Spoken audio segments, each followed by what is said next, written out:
Hello friends, welcome back to Android Tips YouTube channel. So friends, in this video I am going to show you how to fix Facebook game not opening problem. So friends, before we get started, please do subscribe this YouTube channel and please hit the bell icon to receive latest videos notification from Android Tips. So friends, I'll show you step by step. If you are facing this problem, if you're not able to open the Facebook game application, I'll show you how to fix this problem step by step. So step 1, you just need to go to Play Store and then go to search bar, and then type Facebook gaming. So friends, you can see you firstly need to check whether your Facebook gaming application is to be updated or not.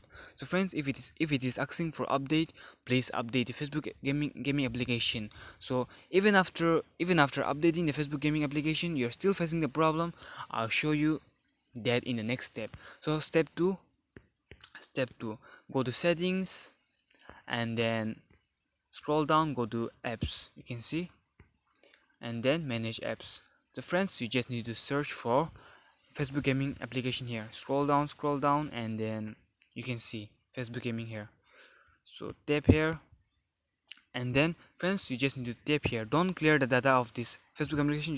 You just need to clear data here and tap on clear data, and then just clear the cache of this application. Just clear the cache, don't clear the data. And then after clearing the cache, you just need to tap here, add permission, and then you just need to allow everything. You can see, you just need to allow everything. So friends, after allowing everything, it's done. You will be able to open your Facebook game application easily. So friends, that's it. I hope you understand this video. So till then, take care and thank you so much for watching this video.